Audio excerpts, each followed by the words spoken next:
Welcome, Ashish, to the interview series of Center for Financial Accountability. This series will touch upon different aspects of policy, institutions, and even different paradigms of development which are called for owing to the emerging context. The emerging context is, of course, of the climate crisis, and it's also a context where we are seeing impacts of development which are leading to destruction. So, this is something which we want to talk about, uh, and for our viewers, Ashish Kothari has been working over 4 decades on the interface of environment development and conservation. He is the founding member of Kalpvriksh and has made immense interventions and contributions to the cause of the environment. So we welcome you, Ashish. And to begin with, it will be good if you lay out the need for an alternative paradigm of development, because we are seeing that, especially in the context of India, where we are facing erratic weather conditions, we are going through heat waves, we are going through coastal erosion. There is a broader context of climate change. At the same time, we are also seeing so-called development which produces destruction. And there are some very stark examples which we have witnessed in recent times, like the hydropower projects in the Himalayas, the land subsidence which happened in Joshimath.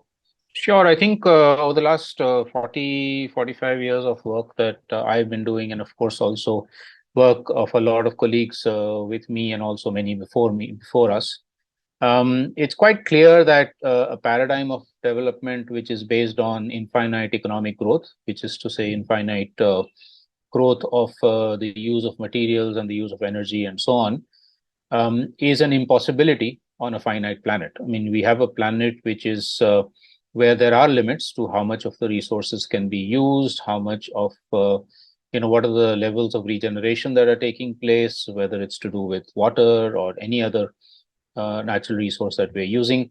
And if we are crossing those limits, it would be a bit like having a bank account into the capital of which we are eating into, rather than just using the interest, right?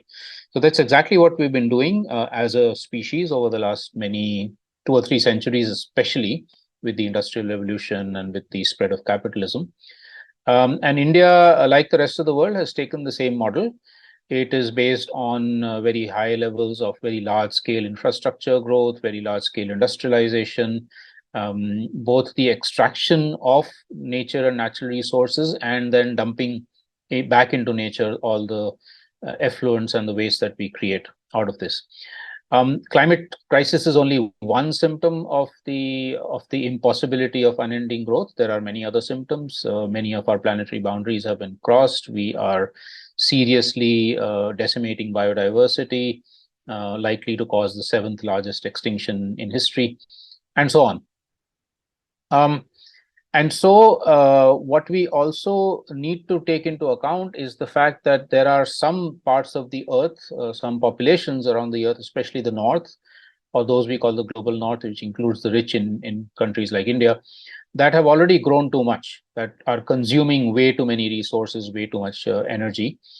And but there's also a very large section of population which in fact is deprived from the basic needs, water and energy and housing and sanitation and so on.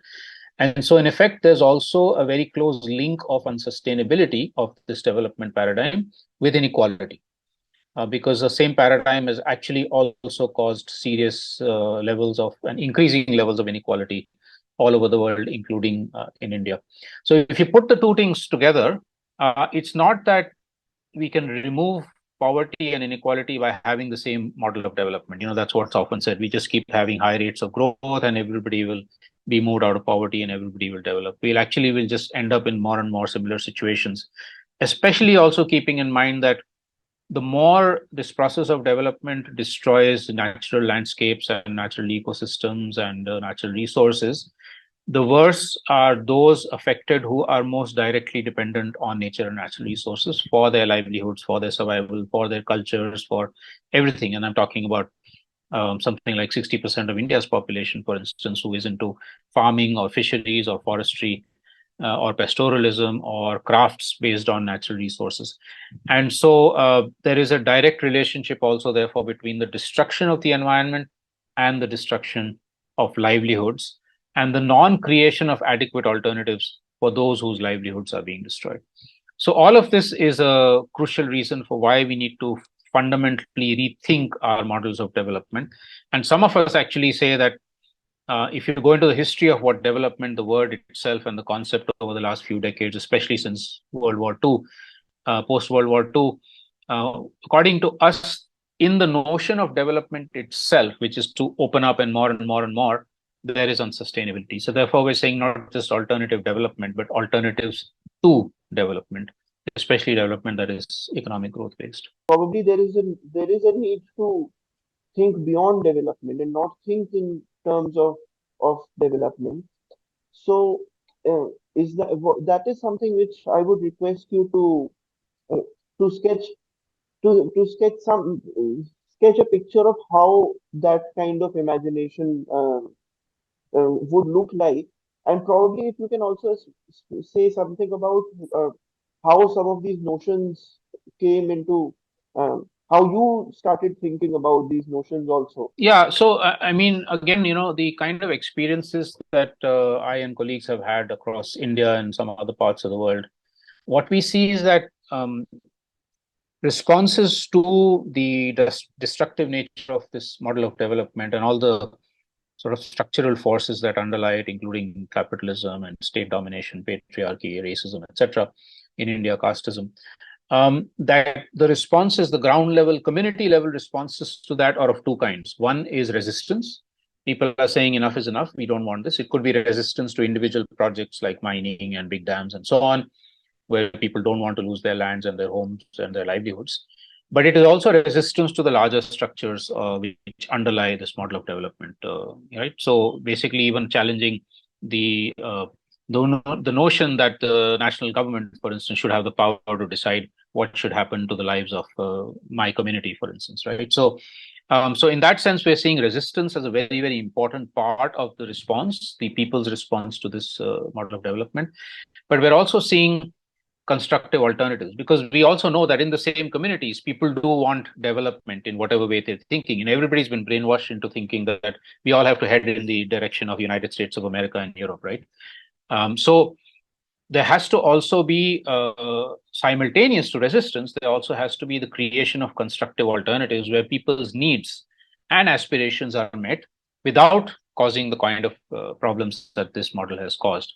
And here also we're seeing some incredible examples all over the world, thousands in India alone, of people, communities with or without help from government, with or without help from civil society, creating solutions for themselves for things like water self-sufficiency, food self-sufficiency, food security, food sovereignty, energy, housing, local governance, education, health, etc., which are in tune with their own natural ecosystems and natural surrounds and the ecological limits that they live in, but which are also such that they meet everybody's needs, not just the needs of the richest or the most elite or the upper caste and the upper classes, right?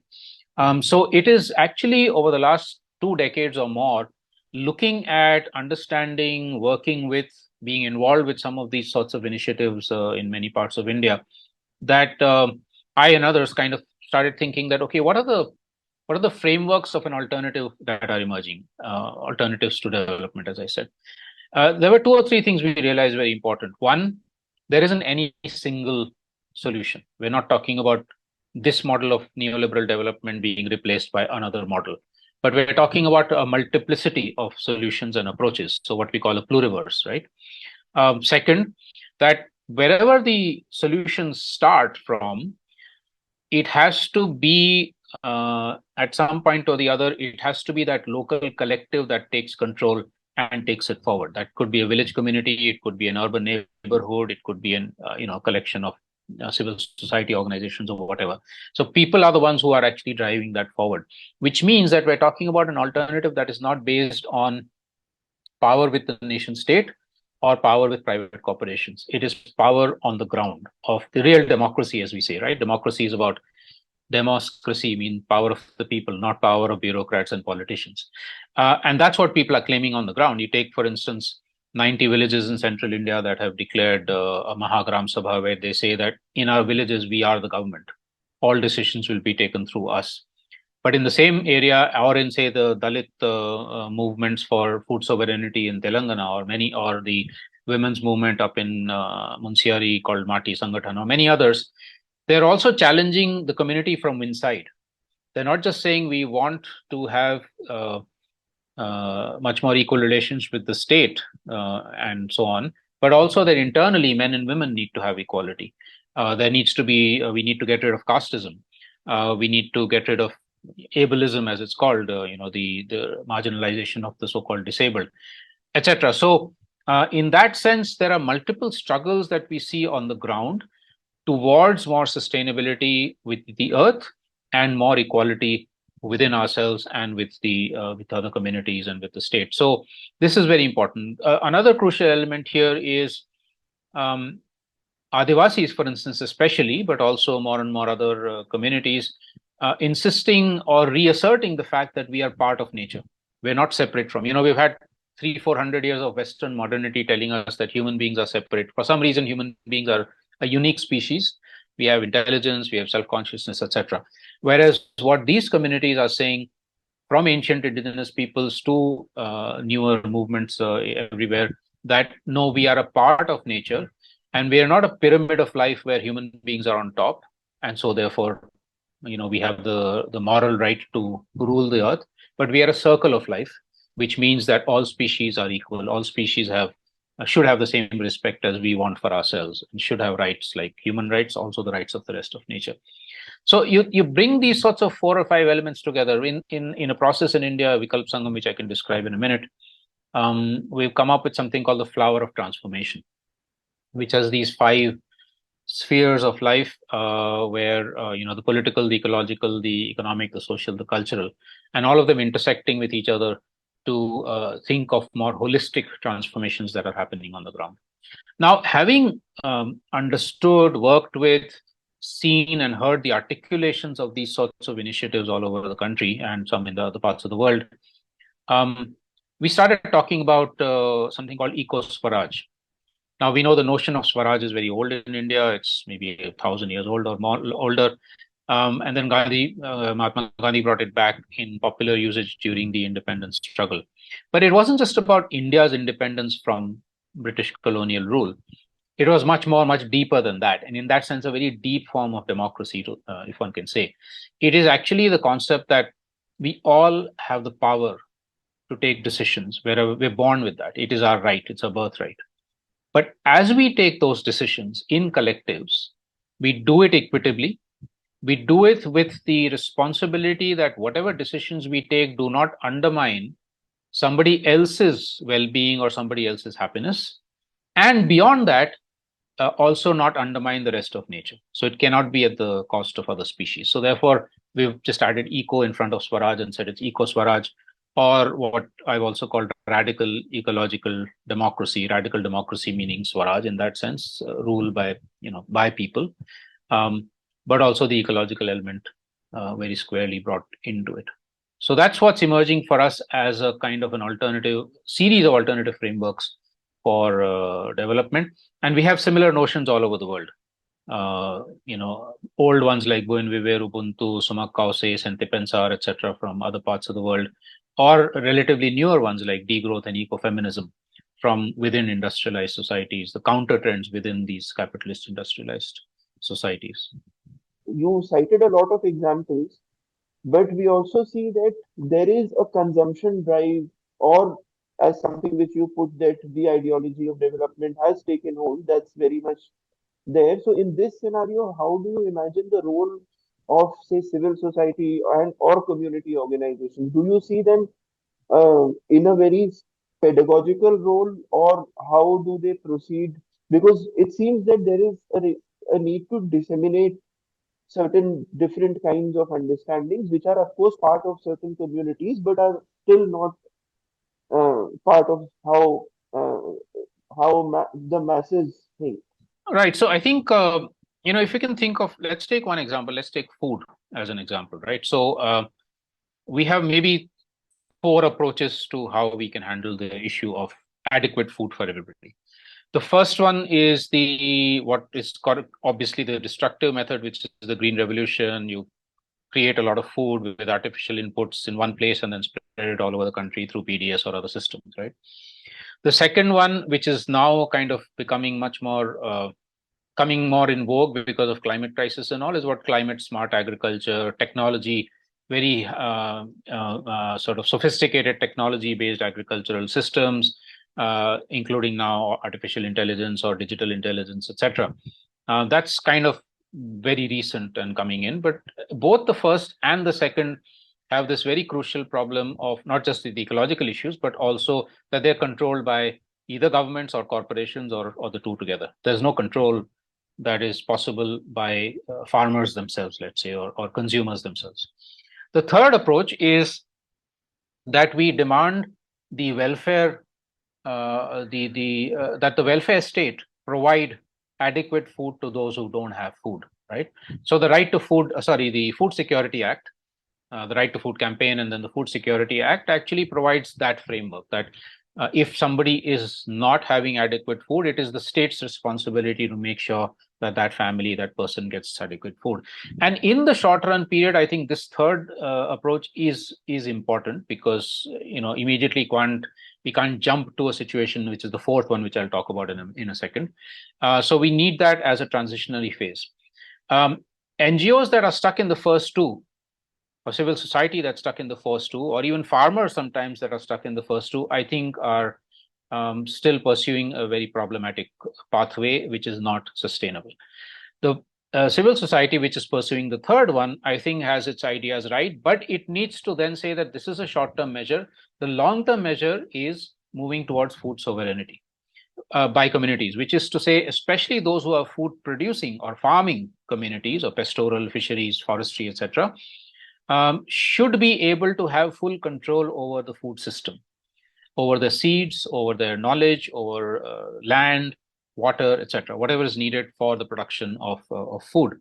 And that's exactly what, say, 5,000 Dalit women farmers in Telangana through the Deccan Development Society have done. Now, you can imagine that as Dalit women, small-scale farmers, they have triple disprivileges in Indian society. Disprivileged in the sense that they're Dalits, that they're women in patriarchy, and very small farmers, 1 acre, 2 acres of land. But over the last 35 years, they've created this incredible revolution of not just producing enough food on their lands, using organic methods, their own seeds, diversity of millets, and so on, but also creating food sovereignty, total control over everything to do with food.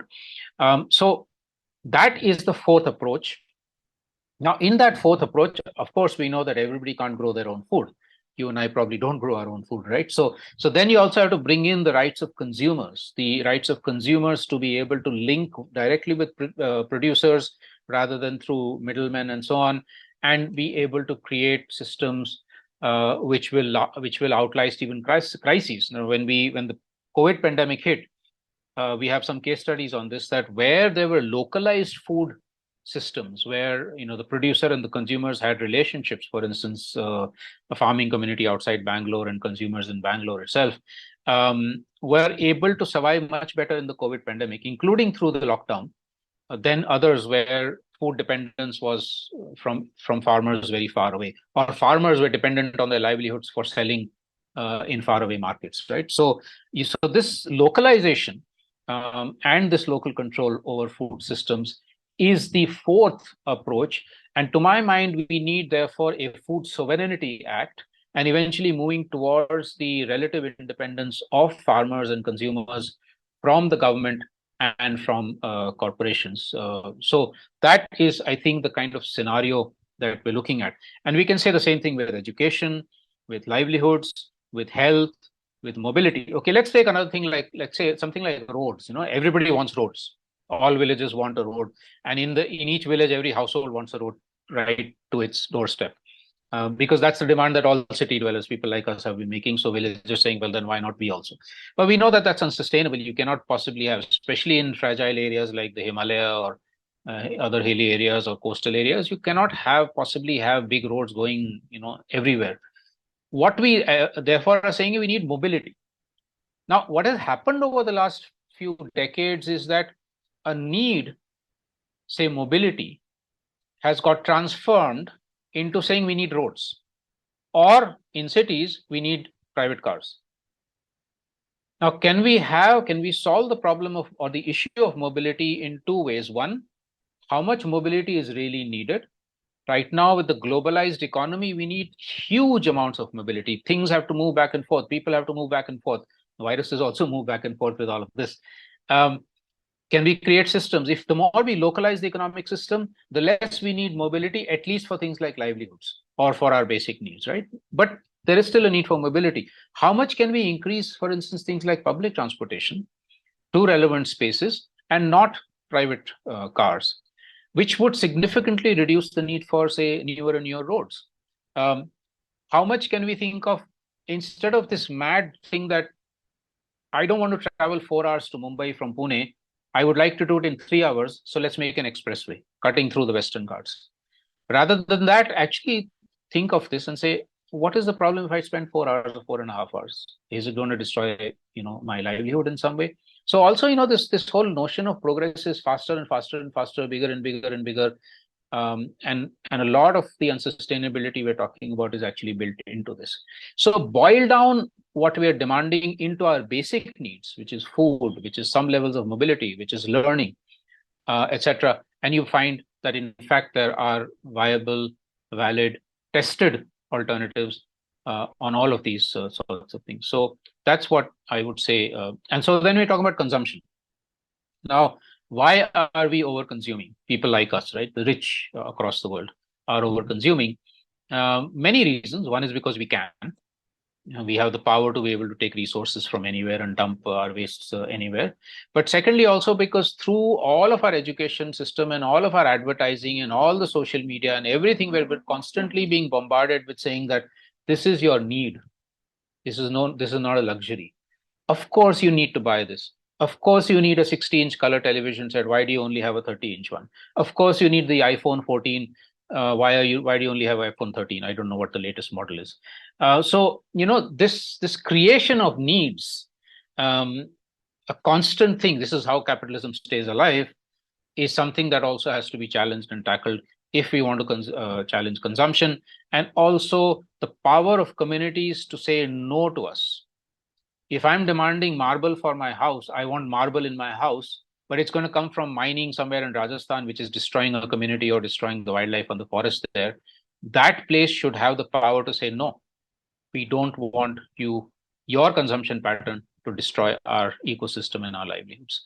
The more we create that kind of swaraj, the more our consumption patterns also get challenged. So one of the things I had written a few years back was that we need, like we have a poverty line, that nobody should be below a certain poverty line. I don't want to get into the politics of what the poverty line how is defined, but we need something which says that everybody should have access to basic needs, right?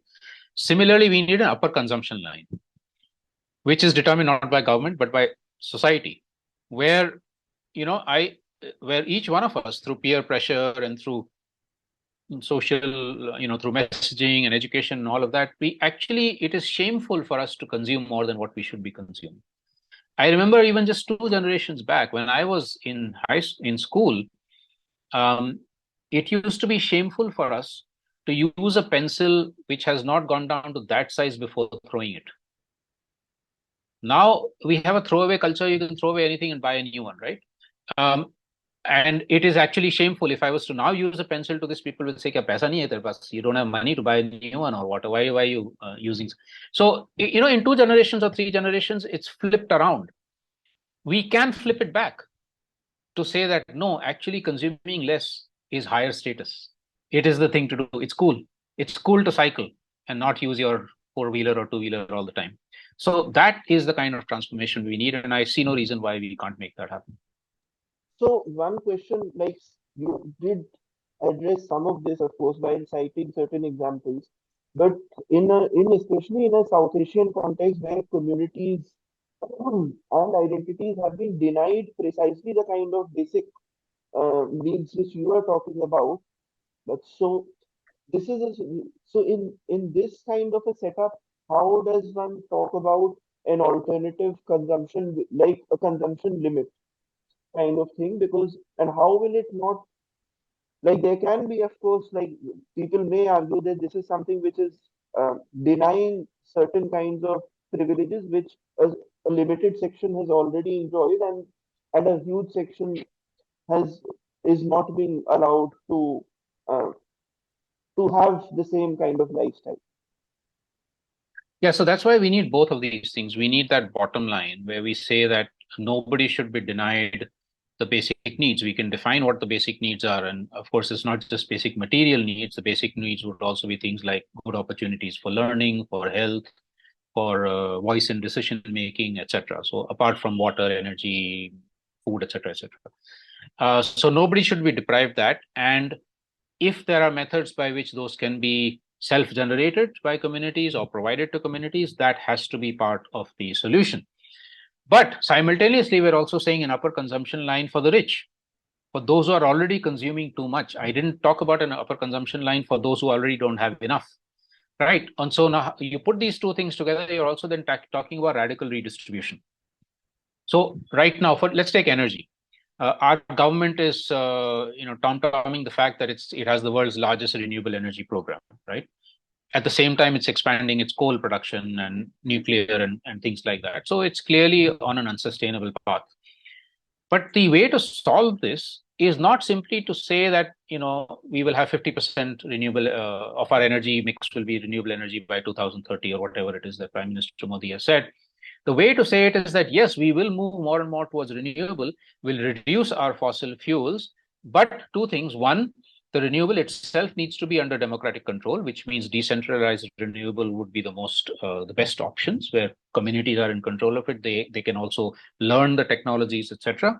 Secondly, equally or even more important, what is the overall energy consumption demand that is justified and that can be met sustainably? Even if you were to become 100% renewable, if we keep increasing our energy demands, and especially the rich and the powerful, then nothing is sustainable. No solar, no wind, nothing is sustainable, right? Everything has to come from somewhere on the planet. So radical redistribution means that those who are using too much energy these days, including, say, somebody like me, there has to be policies and programs and social pressure by which, in fact, I am told, sorry, you're just using too much energy. You can't use this much energy. So half of the energy I'm using actually goes to a poor household who doesn't have enough energy, whether it's electricity or other forms of energy. So I think that has to also be, even as we put in sustainability limits and so on, that redistribution of everything, not just energy, but all the basic needs we're talking about, including, of course, incomes and so on, has to be also part of this package. But this is exactly what governments fail to do, because their power lies with those who are most privileged in society, right? So it has to be through people's pressure, people's movements, up, uprisings from within the communities that are most deprived. I was just recently in South Africa. There's a very interesting movement in Soweto. That's one of the poorest parts of Johannesburg, very famous for its anti-apartheid uprisings. And in Soweto, there's a very interesting movement called the Soweto Electricity Committee, which has basically said that because the state is not providing enough electricity to us, and there are parts of Johannesburg which are getting way too much electricity, we're just going to steal it from the power grid. So they're actually stealing and providing electricity to a huge part of Soweto. Now, some of us might say, "Oh my God, that's theft," but for them, and one can see the justification, this is justice. It is radical redistribution of a resource that they should be having legitimate access to, but they don't. Governments, like, they are diluting all kinds of policy safeguards whichever there are, and in fact a lot of these some of these projects are being undertaken by the government itself, and there is a very clear pro corporate push from the government. So this context, like, really makes it and in fact for, like, for elections and all, this is what is being advertised by the government, that this much investment came, these many projects were brought to the state. So these are also points which are being used to lure the public that this is as achievement, that this is an achievement. So how do we, like, if you have some thoughts on this normalization of these ideas into our very everyday political imagination, and what can be like some uh, what what how does one respond to this? I think we need two, three things very urgently, some of which are happening. One is, of course, the ability to continue exposing this kind of double speak and greenwashing and brainwashing that the government and corporations are doing with all the power they have over social media and advertising and so on and so forth. It is going to be difficult, but we need, wherever we have the spaces to be able to challenge, expose, and tell what we think is the truth. That has to be continued and expanded. The second is that the movements of resistance and the movements of constructive alternatives need to be able to come together much more than has been the case so far. We haven't really been able to galvanize. There are millions of people who are involved in these movements, to be able to galvanize this as a people force and begin to kind of challenge the state in terms of both what we think is regressive, but also what we think is the kind of alternatives that we need. Processes like the Jansaroka are now beginning to do that, but we need much, much more of that. And we are hoping that something like the Vikalp Sangam could actually add to its own small voice to that. The third crucial thing is much more dialogue with young people. India is the youngest country in the world. The youth are enormously frustrated. They're not seeing a very bright future. And so the earliest opportunity they get into something which they think they might be able to benefit from. And unfortunately, very often that's communal causes or other sorts of things, or trying to fit into a corporate or whatever kind of body. They take those chances, and they're not to blame for that. So the more we're able to create dialogue spaces with and for youth and by youth, and to show again that there are very bright futures possible if one uses the sorts of examples that are already on the ground. And if we're saying, I want a secure job, that's one of the things, of course, young people graduating are talking about, or I want a good source of entertainment, etc., then here are a dozen alternative ways by which, in fact, that can happen without disenfranchising or creating problems for other young people in other parts of the world, or for the rest of nature. So I think this is the kind of maybe two or three things that really much, much more is needed.